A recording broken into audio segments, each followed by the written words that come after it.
Hello and welcome to another exciting episode of The Aftermath. My name is Ian, and as always, I'm joined by Dylan. We about to get goofy up in this bitch. About to get goofy.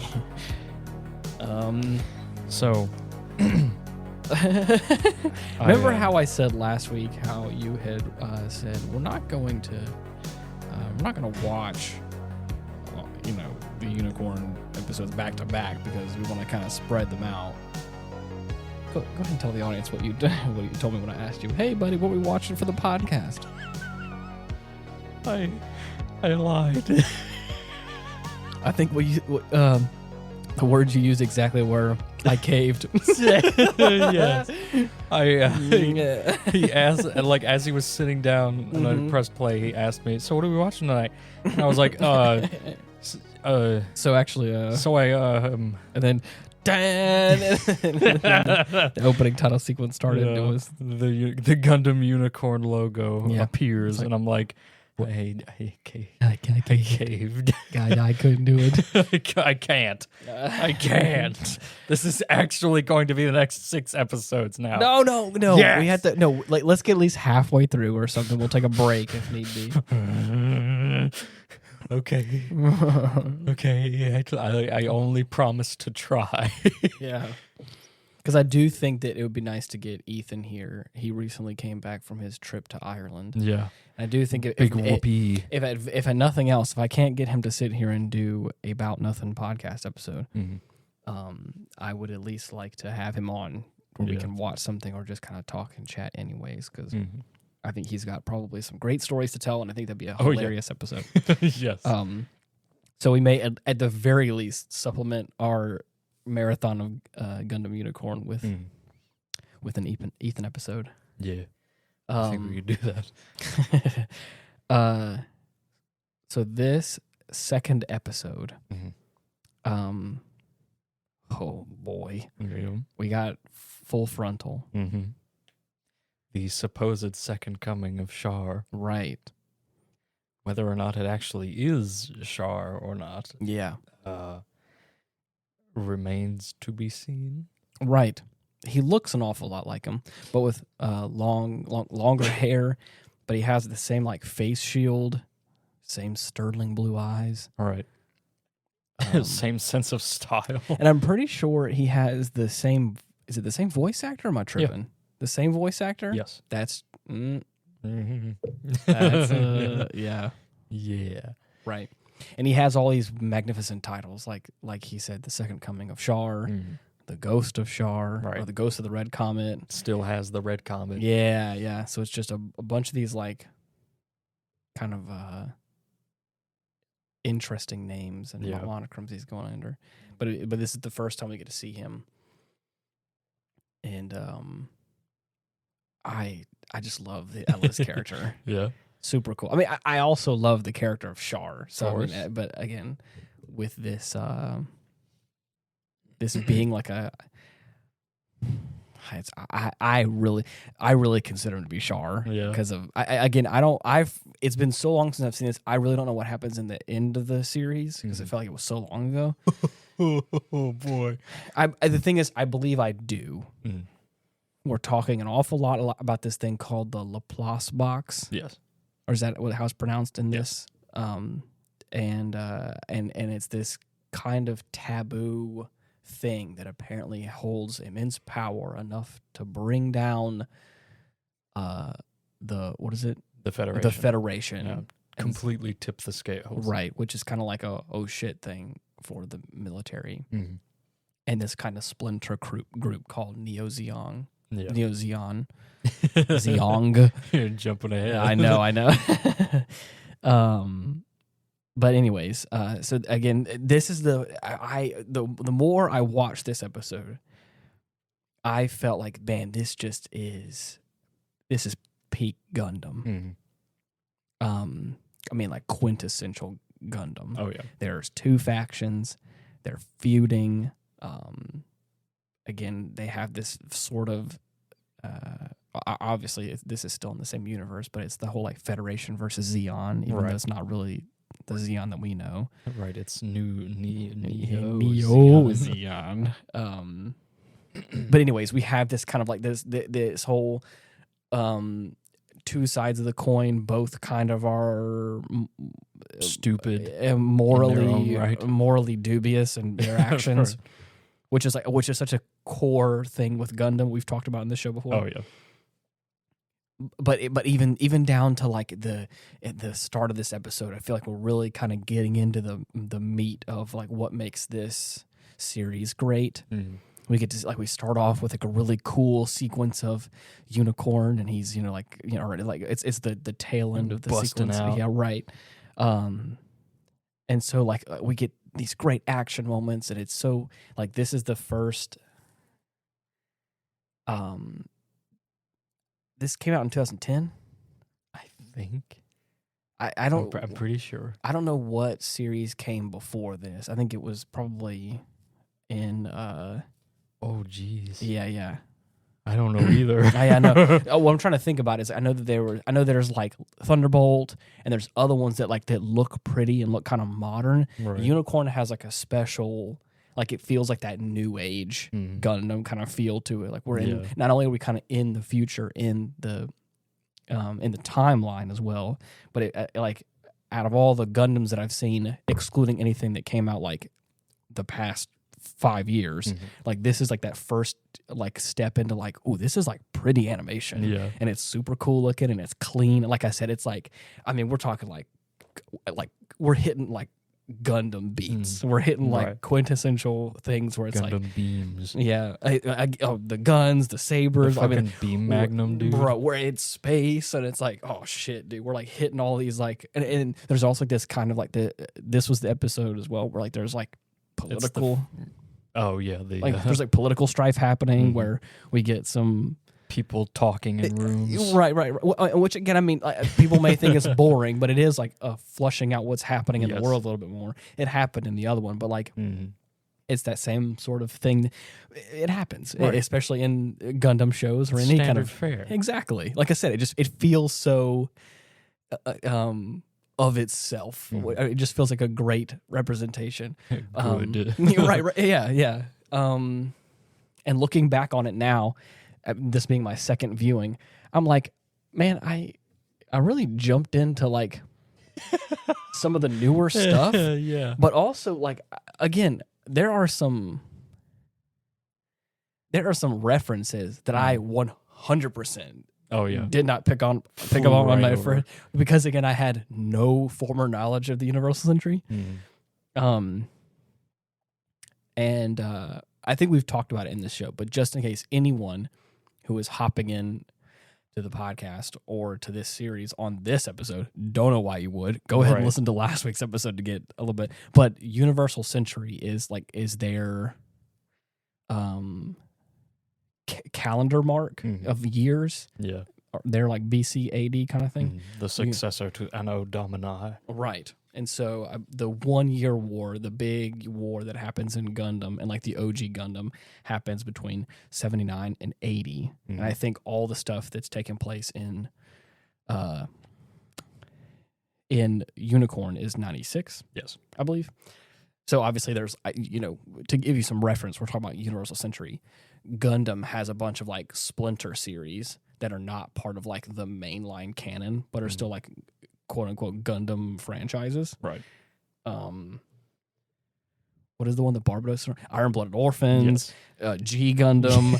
Yes. If anybody's a fan of Wing is all Mhm. like this kind of like splinter groups. Oh, but yeah. like Universal Century is like the kind of core timeline, the main canon, if you will. Yeah. And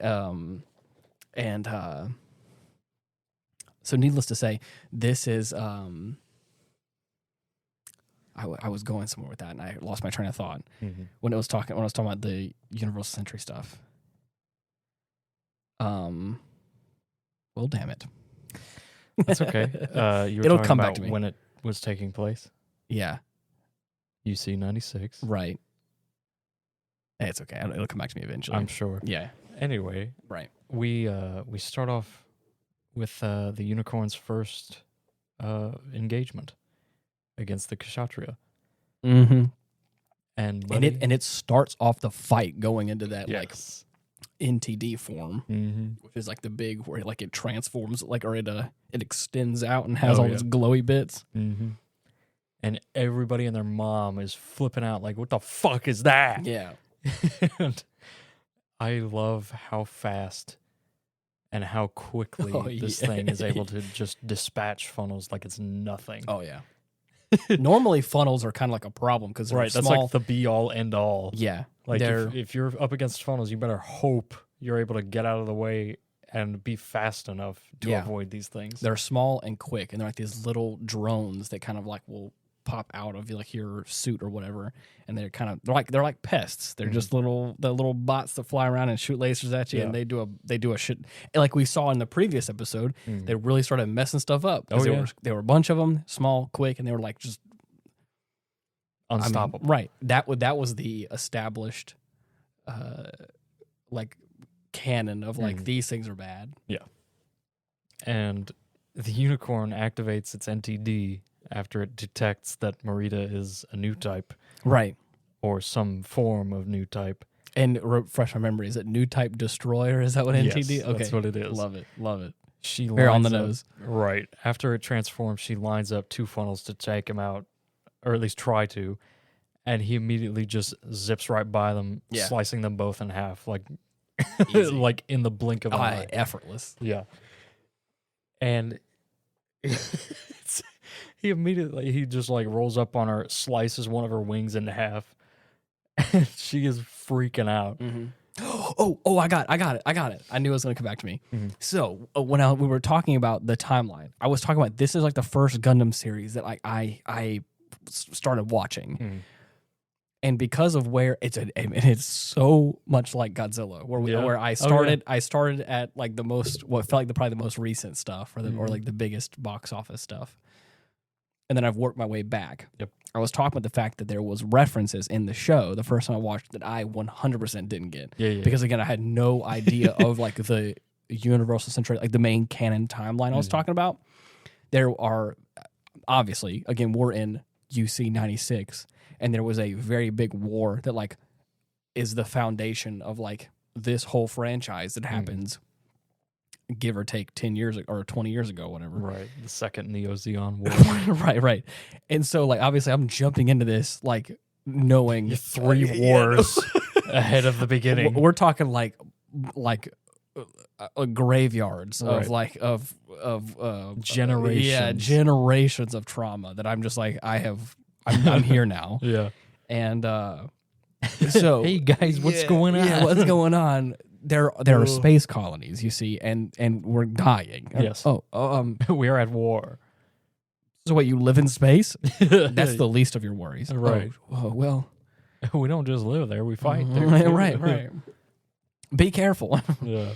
But needless to say, watching this series now, there are some little nuances that I'm able to pick up on now. Yeah. Like like we're talking about funnels, like these little things that like, again, at one point in time in the original Gundam, way back in the day, back in UC 79, they were fucking huge. Right. And had to be used with like a mobile armor. Right, exactly. And then of course, as all good technology does, it gets smaller, more efficient or better or whatever, especially with, different iterations. But I haven't seen, I think, the full timeline, but I want to say I've seen a majority of the timeline from 79 up until where we are right now. Pretty much the only thing we're missing is Double Zeta. And Igloo. Oh my god. Fuck. Yeah, I know. A little nod to last week's episode for those of you who are listening. Oh god.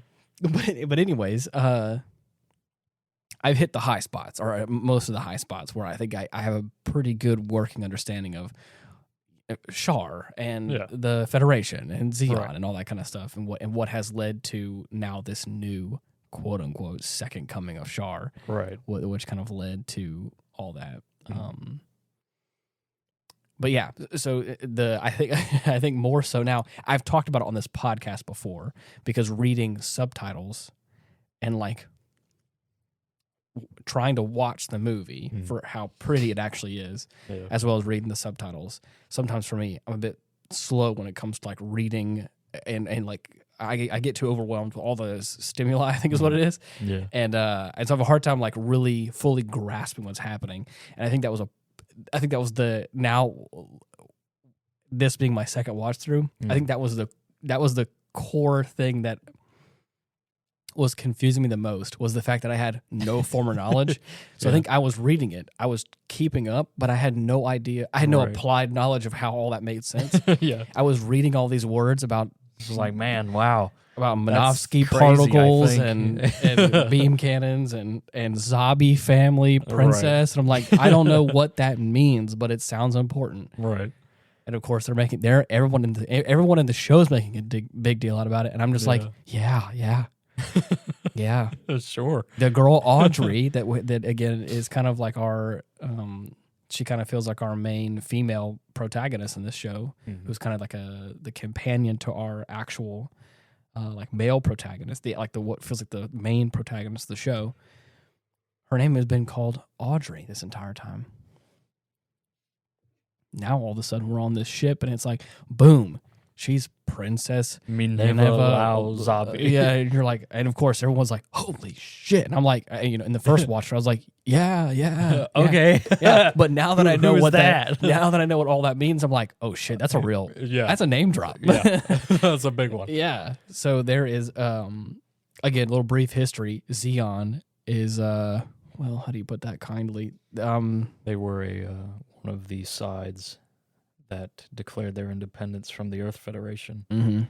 And they used to be the Republic of Daikun. Yeah. But had since changed over to the Principality of Zeon. Right. And declared war on the Earth. Right. For their independence. That's how, that's like the messy situation, because I think that Char is part of the Daikun family, right? Yes. So he is the sole heir. Right. Next to Sayla. Yeah. And I think he is like the at one point in time the best fighter that the Zeon Force had. Oh yeah. And I don't think they Their really top know. Ace. Yeah, I don't think they know who he was at a certain point in time. Partially because he was kind of keeping himself hidden. But he was like the face of Zeon at one point in time. Yeah. Contrary to what everyone else wanted to believe, everyone knew who the Red Comet was. And so, but I think after the Principality of Zeon got switched over, it was the Zabi family that kind of took over. Yes. And, whoo boy. Yeah, and they sure did take it in direction. They really knew how to shove it in the toilet and flush it. Yeah. But needless to say, Minerva is the daughter of the largest man in space. Biggest man in space. Dozel. The one and only pilot of the Big Zam. Oh man, the Big Zam. Wow. Yeah. Damn. Hold on a second. Zam. Oh yeah. Zam, dude. That's a big Zam for me. Yeah. Hold on, I just want to look up the Big Zam for a second. Yeah, look at this little clam with legs. It is it's the doofiest little fucker. Oh man, but if you guys somehow the most devastating mobile armor that could be produced. Anybody at home, you get the chance to literally just type in Big Zam and yeah. Try not to get faint. Out. What? You know the the meme structure that's like friends or therapists like, oh, the something isn't real, it can't hurt you, and of course then it's like a picture of the thing. Right, yeah. This says therapist Big Zamong isn't real, it can't hurt you. That is a deep cut. I don't think I have time to describe the multi-tiered joke that is, and I'm just gonna move on past that. But anyways, so we got this girl, and she apparently is a princess, and now she's being held for ransom. And our boy Full Frontal ain't having it. He's kind of calling their bluff, and he's like, we'll figure it out. It's all right. Yeah. And so yeah. Yep. Reduced to a bargaining chip. Yeah. But yeah. Through their first contact fight with the unicorn, they're able to deduce that it is the key to Laplace's box. That Without it, Neo Zeon won't be able to find whatever it is they're looking for. Right.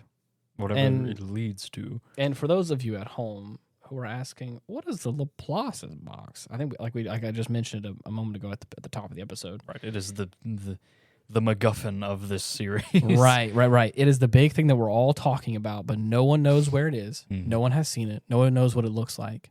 No one knows what it is. They just know it's really important. Everyone just knows it's real bad. Yeah. And I think that's so interesting of a concept that like it is so because it feels real. Yeah, it feels. There's probably something like that out there. That's what I'm saying, dude. I wouldn't put it past the great United States of America to just like really put all their chips in on something that like doesn't even exist. The fact that we're like having this whole conversation about like, are aliens real? I'm like, they just really, I don't know. I don't want to go into that whole topic. That's a whole, that's a whole other situation. But it's like, we're really just like, it doesn't surprise me that it feels like a very real person thing to do is that you have all these powers at play. You have this new like splinter cell group of like this former kind of like, principality group that has been like kind of a terrorist organization in the past that are talking this real big game about this thing that's going to like topple your whole government and military structure or whatever. You're like, holy shit, like we got to start having a conversation about it. Yeah. But spoiler alert, I don't think it exists. Oh, you don't think so? No, I think I know what it is. Yeah, I think I remember like you've seen this before. I have seen this before, but I don't think it is what it's one of those. One of those. Real Laplace's box was the friends we made along the way. Yes. Yeah. The real Laplace's box is all the universal century that we made along the way. Son, that thing's real, and you need to find it. You need to find it. You need to kill innocent people to find it. Right. Yeah. So the real Laplace's box was all the collateral damage we made along the way. Please remember that because I want to put that in the show notes. Oh my god! The real Laplace's box was all the collateral damage we found or made along the way. Yeah. Damn. That's true. Right. But I again, one thing that I love is I love a real stand-up character, and even though Full Frontal. Even though Char, has its moments where I'm like, damn, bro, like you're crazy. You're crazy, dude. You've gone over the deep end. Right. But there's moments where it's like, and this is what I love about certain facets of Gundam shows is they really show that both sides can be corrupt equally. Both sides can be just as equally messed up as the other, or that they both can make good or bad decisions. Now, are they wholly good? Are they wholly evil? It's never. Never. But there are probably certain teams that you'd probably rather stick on the side of. Oh yeah. And in the past, I have loved this series in the Gundam franchise, especially the Universal Century ones that have really, again, I think the Zeon, in like a traditional sense, kind of feels like the antagonist. They feel like the other guys. Right. We as people that live on Earth, I think, will naturally gravitate towards like, oh, the Earth Federation. People that reside. Sounds like something. I did not. Someone whose soul is weighed down by gravity would say. Yeah. It sounds like someone who was not a spacenoid. Yeah, you fucking terrestrial. Yeah, terrestrial bitch. We got a freaking Dylan over here, spacenoid extraordinaire. I was born in 0 G's. Yeah. Anyways, so in the first few original series, obviously because of I think the fact that it's a new thing and it's a new franchise, and the Earth Federation is painted in the more like traditionally we're the kind of good guy route, and like it has prevailed. But it shifts, and I love the franchises that really make. Even Thunderbolt's a great example of giving like emotion to, or giving a real tangible human element to like what would be considered like the quote unquote bad guy, Or we can't forget Christmas Gundam. War in the Pocket. We talked about it on this podcast specifically, where it's like, man, you want to talk about some shittest situation, emotional damage of like what is traditionally considered the bad guy, who is actually just a guy, a young guy who's fighting in a war. And it's like, man, you want to talk about the realest shit, dude? That's real shit right there. Just a young guy who's trying to survive. Yeah, exactly. And so needless to say, like in this series specifically, we get to meet a few of those like Earth Federation characters that I'm like, man, I know you guys are like, you're making some calls here that I'm like, I don't really know if I'm like getting behind. Yeah. You can kind of see the seeds of like a few people that are like in the Earth Federation that are their main priority is Laplace's box, or figuring out what the hell that is, or the key to all of it. And they're kind of like, it just is just like sidestepping morality. Right. And you're like, and it is nothing catastrophic happened right now. Right. But it's like, you can tell like the groundworks is there. We're like, man, you're like, your empathy and compassion is like really low on the tier list of things you're focusing on. Right. Your priorities are a little skewed. Yeah. But I was saying all this in, long-winded way of saying I loved the interaction between Banagher and Full Frontal. I almost called him Char. You've kept calling him Char. You've consistently you'll call him Full Frontal and then you'll say Char. Well, I think that I have been, when I say Char, I have been referring to like the Char of old. Right. Before the counterattack is what I've been talking about in history. But specifically with this one, there's a moment in this one where they go into this elaborate, and I'm not gonna lie, it's a bit gaudy and it's probably a bit too much. Yeah, I love the aesthetic of the Zeon stuff. Gold trimmed everything. Right. A cool Victorian emblem. era type shit. Yeah, the epitaphs. What is it called? The shoulders with like pauldrons. Pauldrons or whatever. Yeah. The I don't know. I just love it. It's a cool vibe, and I think it's super interesting. And fancy. And I think that Full Frontal was saying that they're in a. And like a replica of what the Abao Ku was, which was kind of like which was like Zeon's main base, like once upon a time. It was in like a asteroid in a meteor or whatever. Where the 1 year war ended. Right. With the destruction of that civilization of people. They've recreated it, and at least the main facility, the grandiose Victorian home that is Full Frontal's office, I guess. So he's like walking in there, and there's these gaudy chandeliers, and everything's all gold trimmed and everything. Big ass pillars. Oh yeah, red carpet. Right. Super cool. The big opening doors that open up into his office area. Fucking tea. Fine china. Yeah. Oh yeah, of course, dude. Jesus. And I love the interaction. It's like something McCuve would have set up. I love it because it has the good sportsmanship vibe to it that I feel like it's like, hey, we almost killed each other. Oh, right. Glad it didn't come to that. That was about a handshake, huh? Right.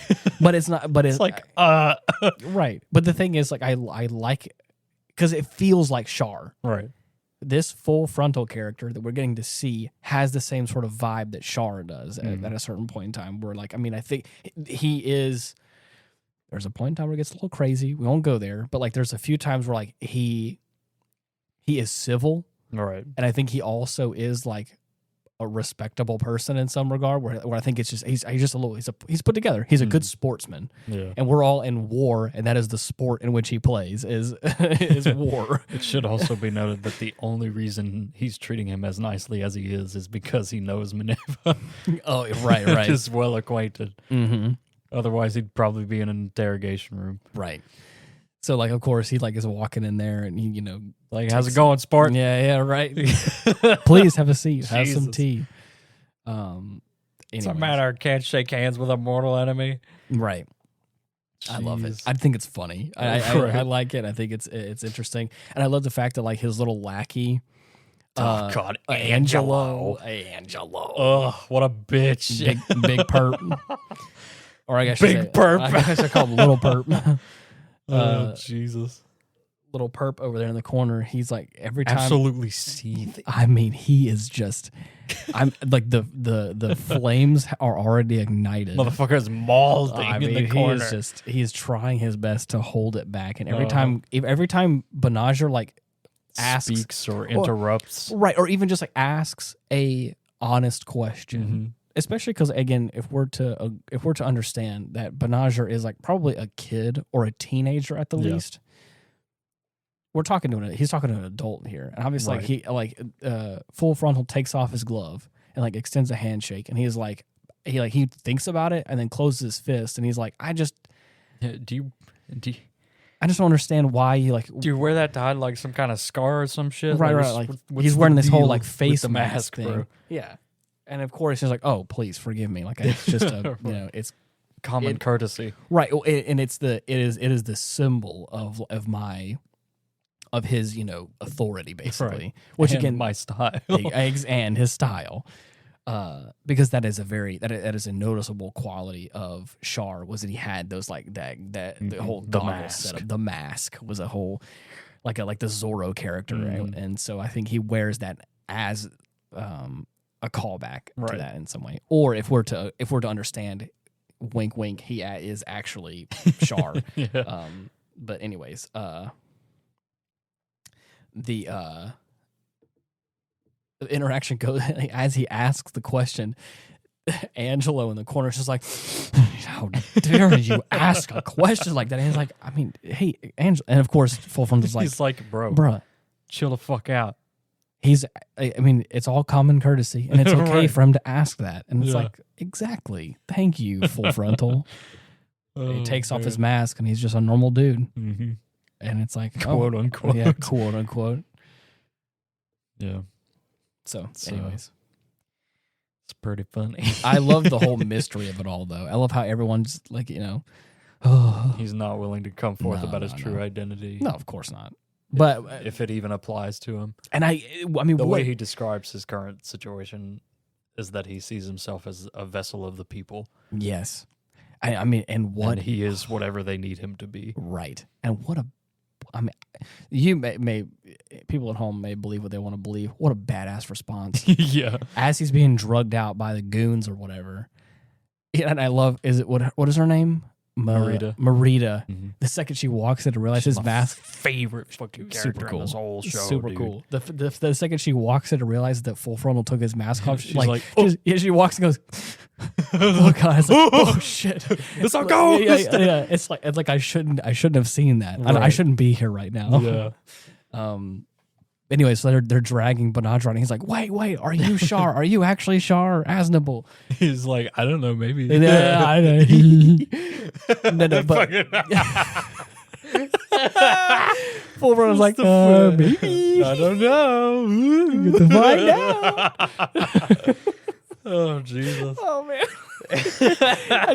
The second you say that, I just imagine he's like sitting on a ledge kicking his feet. He's like, you gotta find out. No, but his actual response is like Dylan had said. He's like, I'm a vessel for the people, and I am what they require me to be. And if that's what they want, then I'll be Char Aznable. Exactly. Like, I mean, how cool is that? Yeah. How sick, the dude. Masked Avenger. Yeah, exactly. If they need me to be Zorro, I'll do it. Right. If they need me to be the vigilante hero, I'll stand up. Mm-hmm. But anyways, it's pretty rad. I know that it's probably going to go sideways from here. It's going to be much more political debate and drama. Yes. And death and sadness, but that's a guarantee. Yeah. But anyways, I'm excited that we got the first chance to see Full Frontal, and of course the Sinanju. The Sinanju dude is so. Oh, it's beautiful. Right. Did one of the crew members on the battleship, did they say Sazabi? Did they ask if it was the Sazabi? No. Okay. For a second I thought someone said like, is that the Sazabi? But I think they must have said Sinanju, and I misread it or something. Mm. For a second, I thought they were like having a real like someone was having like a Vietnam flashback. Right. It's like if it is the Sazabi, it has funnels. I know, yeah, and they have a particularly long range. Yeah, exactly. So, anyways, I thought that was for a second. I was like, man, that guy's having a moment. He's like, Yeah. oh shit, we're dead. But anyways, the Sinanju. I mean, it's. I'm realizing now, and I think I said this on the previous episode, but I'll say it again. All of the suits in this series are so good. Oh yeah. Like I said at the top of this episode, this feels so quintessentially like a Gundam show. It feels like it's hitting all the marks that it should be hitting. Mm-hmm.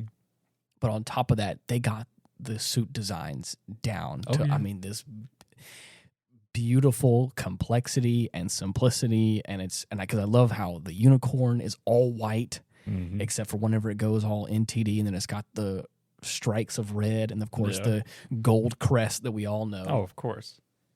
And but I mean, like we mentioned the quad wing feeling like just the ultimate the peak Zaku unit. I know that we're going to be getting into what is the purple unit called? The Angelo. That is the oh shit. Even that one, it looks cool. Even that one has like a cool design because it feels like Girazulu. Girazulu, okay. That one has a cool vibe, and it has, again, it's unique, and it feels like what an officer of like a Zaku squad would pilot in a way. Right. Has a unique vibe. I mean, and of course, I haven't even touched on it because I don't feel like I can even give it justice with the Sinanju. The Sinanju is just, I mean, it just feels like peak. Just like peak Gundam design. One of the best mobile suit designs I have ever seen. Beautiful. The color, the shape, I mean, like I said, the complexity of it all. Sports a beautiful ruby red. Love it. And I love the gold. Like, I love that the black is the secondary color with all this like trim of gold around it. Oh yeah, bruh. I think it fits that same aesthetic that I'm talking about that I love from the Zeon of old and even now. Gorgeous. And of course, we haven't seen it yet, but I know that there is the Banshee coming up. Oh yeah, which I also have a strong like favor towards because that is also like a really cool design as well that we'll touch on whenever we actually see that unit. But all in good time, right? Even just the first few instances we get to see of the unicorn. Like I said, beautifully simplistic. It is an all white design because again, in the original. Again, if anybody has ever seen like the OG Gundam, RX-78, is that what it's called? Good old granddad, right? Yeah, the good old granddad. He's got a lot going on comparatively, right, like to other mobile suits for that time, right. But you see the unicorn, and it's definitely a bit more plain looking. But still very like angular. It has like these little marks all over the body that you at the time don't know what they're for or what they do. Right. At that point, I'm sure you would figure it's just the look that they're going for. Right. But and then it just opens up, and that is that is a Gundam. Right. Oh, and that's what I'm saying is like what I was referring to is like the original, the RX-78. It is iconically white, and it has those touches of blue and red that make it so different from especially all the other mobile suits in the franchise. So, like we've talked about, I think a plethora of times. The second a cornucopia. The second a Gundam shows up, you're like, oh shit, it's got Gundam's here. Yeah, right. And because again, it also is visually different. It's all these other factors at play. Whatever is on the opposite side is either about to be killed horribly or convinced to join the other side. But I think it's interesting that even in a show like this, where like we're quote unquote in the future of this franchise, and there's like really even just the regular mobile suits that they're dealing with are quick. They're blue. They're like they're fun, and they even are like pretty advanced themselves. To have something still show up and be so striking, and especially because it's all at the first time you see it's all white. Oh yeah, and it has this cool silhouette that is very reminiscent of the OG. There's no fluff on it, and it like yet. But there's not a whole lot, like it's so simplistic, but not in in a boring way. Right. Like it looks cool. Right. Like you're talking about, there's all these lines, there's all this action going on in like just the silhouette of it. You're like, holy shit, this is cool looking. And then of course when it starts to fly around in this specific episode, and it starts causing a ruckus, everyone's like, is that a Gundam? Everybody knows. Asks themselves or the person next to them, is that a fucking... Hey, shit, is that a Gundam? Right. Which, I mean, at that point, when was the previous time they had seen a Gundam? The last time would have been... Zeta? Double Zeta? Char's a counterattack. Really? Mm-hmm. Oh my God. Yeah. Which one was Amuro piloting in that one? The new Gundam. The new Gundam. Mm-hmm. Oh, damn. That's a good. Oh yeah, that's a good look. Beautiful design. Beautiful design. Don't even get me started on the high new Gundam. Oh yeah. Have you've seen that? Yeah. I fucking love that. Super good. Mm-hmm. So, when did Char? Like, do you know? Do you remember the year that Char's counterattack happened? Oh geez, like we talking UC year or our year? I was meaning UC. I apologize. Oh shit. Let's see. Hold on. It might have been late 80s. Probably mid 80s if I had to guess. Really? So it's been probably 10 years in the series since they've seen. Well, it says that it released in 88 of our actual year. I'm not sure if that's the UC year or not, but let's see. There's got to be a timeline somewhere. We can find out. We can find out. I'm looking, but I don't think I can find it quickly enough. It's really damn it. Let me do like a little control F and just do UC. Right. Let's see. Here we go. UC 93. Dang. Okay, so it's only been probably 3 years. Wow. That's way shorter than I thought, but all right. Yeah. UC 93. Wow, okay. That's crazy. That is crazy. So I mean, okay, so it's not like it's been a decade, but it definitely has been at least good amount of time, at least 3 years or so. Since you've seen some shit, which you gotta. I mean, the crazy thing you gotta imagine, like, I mean, even for us, 2020 was 3 years ago. The pandemic started 3 years ago. So at that point, or even this podcast. To think about it, we started this podcast back in 2020. Stop it! I'm gonna die. No, stop it. What I'm saying is like to imagine that, to be like, oh shit, like time really do be flying. Imagine how fucking pissed Amuro would be if he were alive to see this shit still going wrong. Oh, man. It's like, are you fucking kidding me? Or even just the idea that, like, I mean, let's say I stopped an asteroid from hitting the Earth by myself. Right. With the help from, like, a few Fetty and Zeke pilots, but mainly by myself. Right. Oh. The thing that I'd be like, what even was I should have let that thing fucking hit the Earth. Yeah, right. I should have just given up hope. Oh, you assholes still haven't learned. No, and they never will. Good. Not until Turn A, when everything. Until the Turn A is developed, nobody will ever learn again. Yep. Reset the world. Oh. What was I gonna say? Mm-hmm. We're talking about oh shit, the timeline. Yes. The part that would piss me off the most is that I went through all that shit and I died just for the potential that Char is still alive. Yeah, that fucking bastard. Yeah. I mean, the thing is, after he had his midlife crisis and decided to hit the Earth with an asteroid. After I finally tried talking some sense into him. Not good enough. No. See, I think Amuro's problem was that evil can never truly die because it's just too stubborn to die. And I think that Char is like that. He just holds too much. And I don't think he'll die. Can't just let things be. No, I don't think he After can. such a great turnaround too, man. Oh gosh, don't even.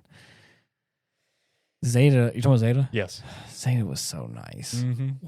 What a pleasant moment in history. It was You could not have asked for better circumstances. There was a point in time. The big three. The big three. There was a point in time where Char was believed to be missing or dead or whatever, and sneakily there was this guy called Quattro. Yeah. Quattro Bagina. And was who kind of came onto this and onto the scene. The Anti-Earth Union group. Right. And he worked with Bright and with Amuro, and Camille. Dude, and I forgot about Camille. Yeah, I forgot. Poor kid. You could not defeat. You could not win. If you were up against those three, you could not fucking win. Yeah, it's impossible. Crazy. Ugh. But just like that, it was all short lived. Yeah. All gone. All that good faith dashed. Oops, all catastrophes. Right. But man, yeah, it would have been real nice. Wouldn't it be? No. Oh. Yeah. Yep. I pulled up a picture of the Sinanju just cause, Right. and man, you never get tired of it. no, it's just It's impossible. It's so damn good. Yes. It's perfect. If I ever had to choose a big robot to pilot, that would be it. Oh yeah. I also love the shield. Oh, of course. Yeah. But the thing is, but also for anybody who knows me, I have also been a sympathizer with Char and all his suits. Mm-hmm. Not in this. No, I didn't. I think that came out wrong. I don't want to destroy the Earth. That's not what I meant. For those of you who are considering it or thinking about of course. it. Just tuck away this asteroid. Yeah. I guess. Oh shit! My plans to drop a colony. Right. Whoops. My colony dropping plans. But even the Hyakushiki. Oh, When he was Quattro and Zeta, dude. Whenever I saw the Hyakushiki, I was like, bro. Especially the version of it you have on the desk. Don't dude. even get me started. I fucking love bruh. The second that like you, Hyakushiki. there's a full armor variant of the Hyakushiki that he sent me. Or there's a few different versions of it that aren't in the show, and I wish that I could see more of those. Yeah. Because they are. I'm a sucker for gold. I'm a sucker for things that are shiny, and this is basically an entire suit that is just Gold and shiny. Gold and shiny with like a navy blue core. Just Checks all the marks. Yeah, I also just love the symmetry of it. It's just it's a good suit, and I like it. So it can go on and on. Right. But I've also loved other suits of Char, but those are like the two top suits. Like, oh my God, dude. Like, look at that. Uh-huh. Damn. It's perfect. It's man. so cool. And of course, and you can't go wrong with like the freaking huge ass laser that it has. Oh yeah, the mega particle cannon. Mega particle hyper cannon. beam bazooka. Dude, get out. Which you have killed me multiple times with. Collateral damage. Right. I'm noticing a theme here. Yeah, something's similar about these situations. Right. There is there's this big cannon like that has it's almost like a Gatling gun turret that you hold on to, but in like, space. Yeah, and it has like stirrups on it you stand on or whatever, and it fires this usually big has ass, to be charged plugged into another mobile suit. Yep. And needless to say, there has been moments in Gundam Extreme Versus where you can pivot the beam a little bit, but it kind of like it trails behind because of how powerful it is. Right. And there's been moments when there will be times where we'll have stunned an enemy mobile suit. Yes. And I'll be going in for the kill with like a melee combo. Right. And but I saw just my be, shot. like powering up the cannon like, here I go. And I'm like, no! It happens so fast because obviously again, like I see my opening, I'm like, I gotta take it, and then of course here comes Dylan rushing in for the kill, and I'm like, God damn it! And I just can't turn it fast enough, and so you know, both something's got to give. That was the brakes. Yeah. So love it, dude. What a great What a great. How great. Yeah. So anyways. So yeah. Got the second episode under our belts now. Yeah. 2nd out of 7. So here we go. Oh, God.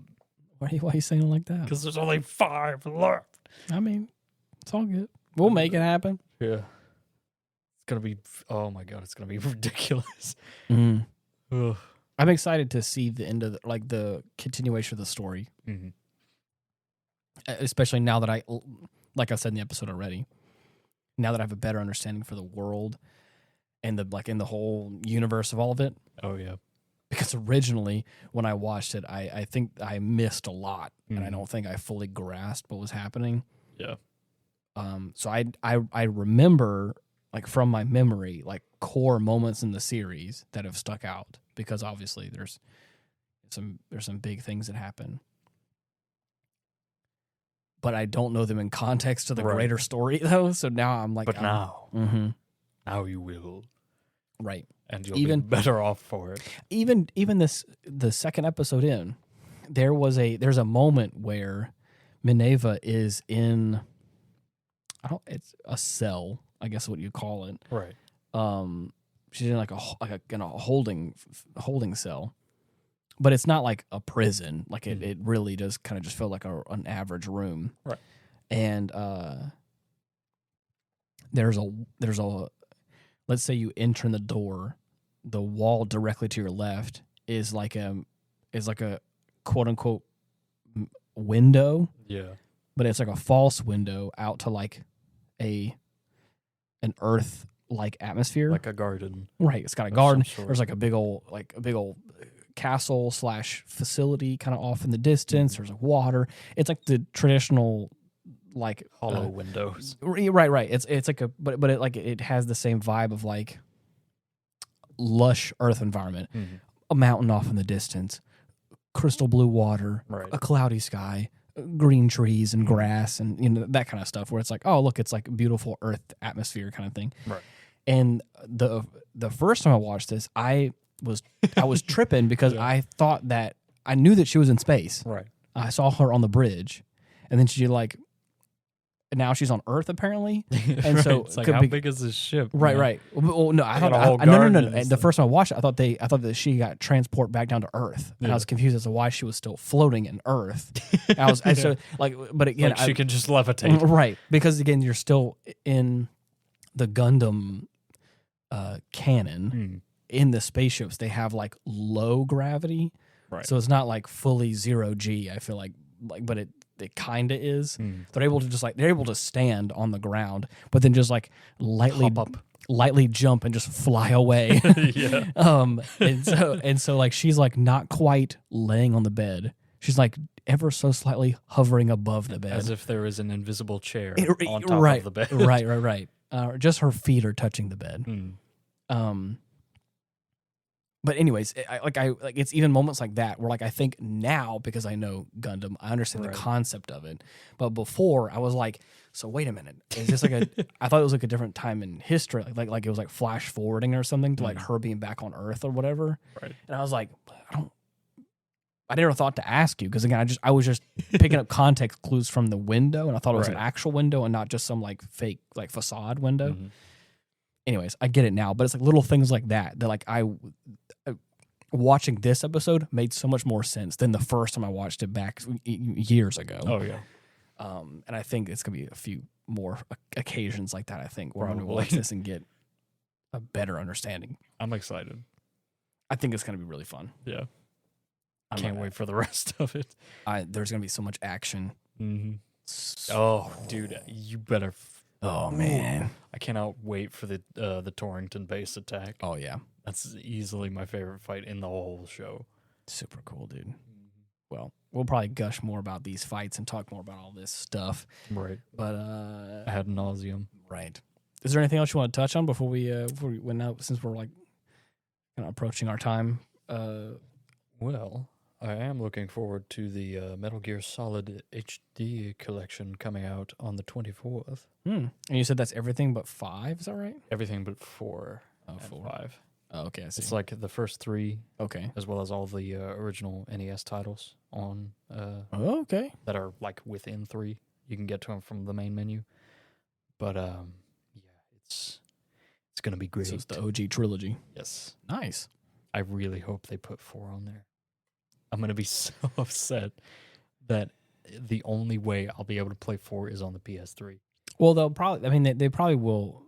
I would imagine this is probably the beginning of them porting it over. I hope. At least I hope, because I would imagine this is going to probably go over pretty well. Yeah, definitely. I may not be a big fan of Metal Gear, but I know there are people that love that franchise, Yeah. and a lot like the Halo franchise.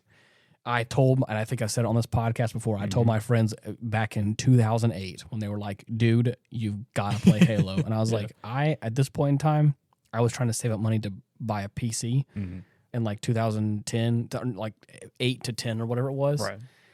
And I was like, if they release Halo on PC, I will buy it right now. Drop all my money on it and we'll do it. And of course, it never happened. But I was like, because I was like, I already had a PlayStation system. Right. I think I had the PS3 at the time and my old 2s that I had. Right. But I was like, I can't justify buying an Xbox just for Halo. But I know, obviously, now I probably shouldn't have done it anyways. That was more than justifiable enough. Oh, right. It probably was. That was a fucking system seller. It was. Holy shit. I would have had to bought a 360, and I don't think I would have played probably a whole lot of anything else except for just Halo. And no one would blame you.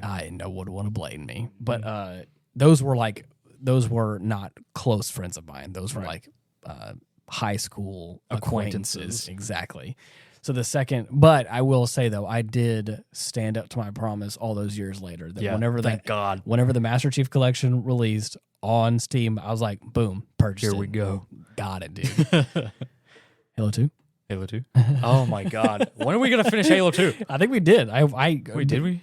Because something happened with our save file. Wait, because it kept crashing on us. It kept crashing on us on that one elevator fight we did like 4 different times. Yeah. And so I think I just sat in your room and just chilled out through the finishing part of Halo 2. Yeah, we did do that. I would like to actually play through it though. Yeah, but dude. I mean, I've been on a real Halo kick lately. Lately, I don't think you ever have not been on a Halo kick. Sorry, from birth. Yeah, right. I meant to say. Yeah, I think I think the second you were its release was foretold to me in my dreams. How old were you when it released? You were like it came out in 2001. I was born in 98. So you were I was a wee like babe. 3. Yeah, the second that's the second you were 3 years old and able to hold it in your hand, I knew you were stuck. This is it. Yeah. That was the day you became a Spartan. Oh God. Super soldier. Yeah. But it's just so fucking cool, it man. is. It's a cool premise. I love it. Yeah. We still need to finish the rest of those terminals. So you're right. You're right. Those are, oh my God. Super cool. Yes. But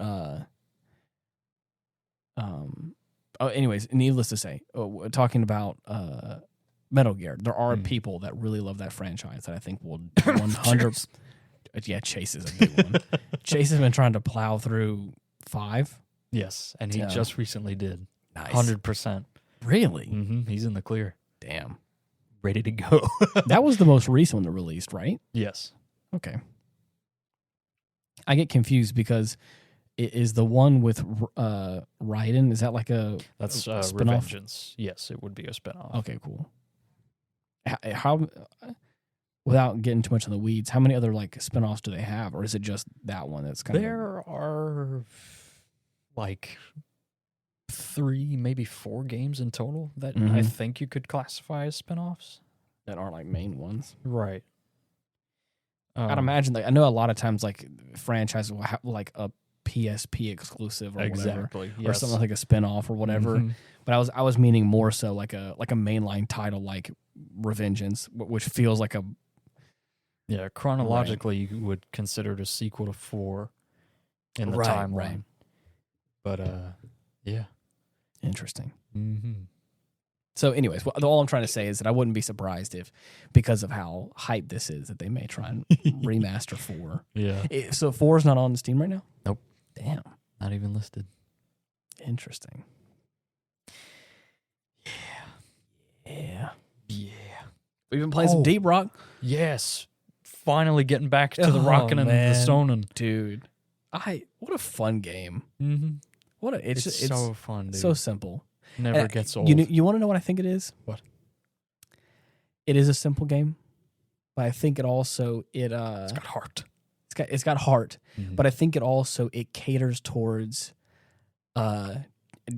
just primal masculine desires, I think. Yeah. Like Hi-ho type shit. Yeah, right. Off yeah. to work I go. Yeah. It's dwarfs. It's space. We're shooting bugs with guns, Mm-hmm. and we're exploding stuff. We're rich. We're rich. But like, I think it's Maggot. It's things like that are like. It's also this fun team building Yeah. thing. Mm-hmm. Where like I can It's join like a day at the office with the boys. Right. I can join a random lobby with 3 other strangers. And the second And everybody will go, rock and stone. right, and the second I click the thumbstick, and of course, like, and we start like An irresistible urge. everybody has to join in, Mhm. and it just feels like If you don't, you will not go home and you will die. right. There you go. And there's been so many moments where there's like this unspoken rule about things, or that are all. It's just part of the community. Right. If you hop into a public lobby, you rock and stone and you be on with it. Right. Exactly. There's I personally, now again, this probably just be my own personal experience. Mm. I have joined a handful of just random lobbies, and it's been all pleasant experiences. Oh, yeah. All just a couple of guys just being like, rock and stone. Mm-hmm. We'll drink, we'll cheers. Or on the rare occasion, stone. Yeah, stone. we'll cheers our beers to stuff. We'll take a big old swig and throw our For shit. Carl. Yeah, for Carl. We'll just throw our mugs and shit around. You're just kicking stuff. I love the dialogue in this game. It's so good, much, dude. Yeah, like I said, it feels so simple, Mm-hmm. but I think it satisfies that just that baseline masculine the urge. Yeah. We're all to mine. We're all tribal, and we're all part Right. of this tribe, and we're all gotta like. There is a boss that's like, get these resources and get home safely. And you're like, Mm-hmm. all right, boss, let's do it. As boys, Yeah. all just doing what we're doing best. Mm-hmm. Bearded lads Yes. mining A dwarf rocks. without a beard, dude, is a horrific existence. I can Yeah. understand if they got like a nice mustache, Right. but no beard, man. Yeah. Nothing. That is disgraceful. You're not even a dwarf. Right. Just a sad boy. Yeah. Something's wrong. But anyways, there like a prime example that I'm talking about is in the game there are these you can mine resources that are very much on the surface, but sometimes they have resources that like it's like a more concentrated resource, Mhm. and it's a kind of it's like deeper in the wall. Right. And the way you can find it is by like little speckles of the resource kind of like on the surface or whatever. And it usually is an indicator to dig a little deeper, and you can find a big chunk of it. Oh, Or you yeah. can do that with gold, and gold obviously is the main like money resource in the Right. game. And anytime you find your group finds yes, a chunk of gold, the big one. the standard operating procedure is to mark it Yeah.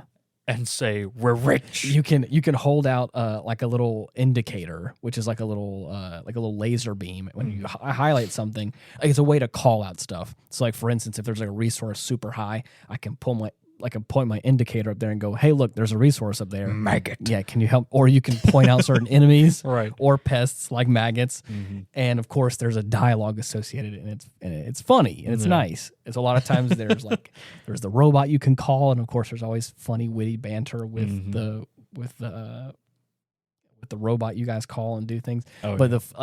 what he was saying is it like is that you can mark it with the indicator, and there's been numerous times where I have dug out this gold chunk, thrown it on the ground, and we've all stood around it like a bunch of boys, Right. and just point our lasers at it. And of course, we're rich, we're rich. And so It's perfect. last night we were playing, and I just saw the gold speckles on the wall, and I went, "We're rich." And Dylan instantly knew. He's like, we're rich. I was immediately barreling my way towards you to mark the goal. He dropped everything. He dropped. I was carrying in a corpse. I threw it over a cliff.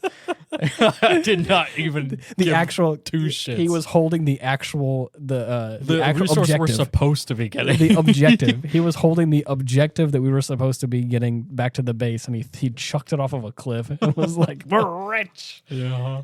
I haven't even proceeded to dig into the wall to get it, and it was just it was so funny. And of course, oh man. So yeah, but that's what I'm talking about. I'm not saying that like only men have to play the game, right? Or that women can enjoy the game. But I've noticed that anytime I'm talking with the boys and we're all talking about Deep Rock, everyone's always like, "Oh man, what a nice game, Rock and Stone." It's simple, but I'm like, but why does it feel good? And I'm like, I just think it's what it is, just a guy thing. Yeah, just blowing up rocks. So fucking funny. It's great, but it's man. I don't know.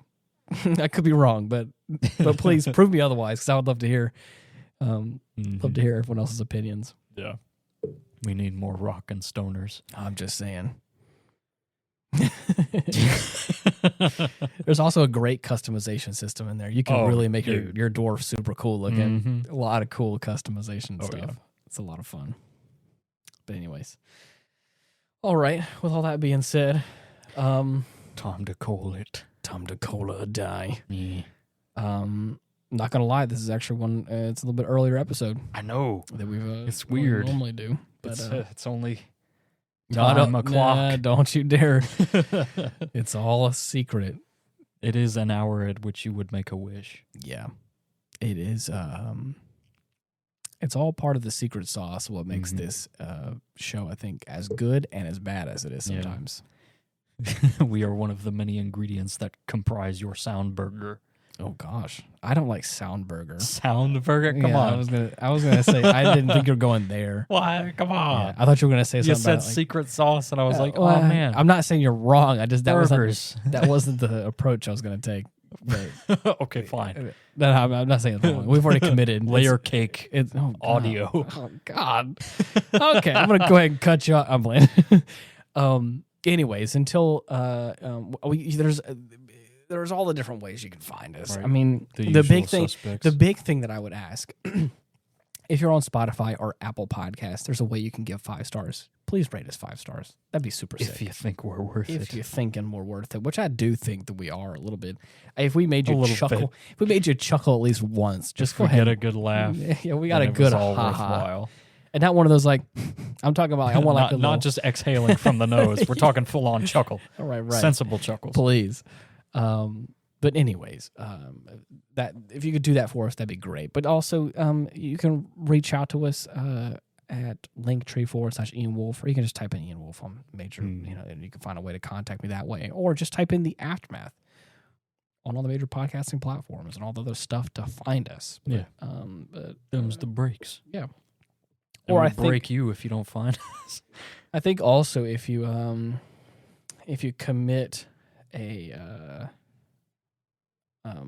what are they called whenever if you commit a war crime in space. I was about to say I was teetering on the brink of saying if you commit a war crime in space, then I'm pretty sure that well, the intergalactic police will come to arrest you, but hey, you'll be with us. yeah. They'll definitely play the podcast for you, of course. Or if we'll be the ones arresting you, or if you ever have sympathized with a person that has done some very cruel acts indeed, you may or may not find us in the vicinity. Talking about Shar. It depends on who it is. Only Shar. I'm only talking about Shar. If you've ever been a Shar sympathizer, and I'm not meaning in that way, I'm talking about in his cool like mobile suits. If you think he's cool and you like his style, you're good. You're good. You'll find us there as well. But anyways, until next week, thank you so much for listening. See you. Bye-bye.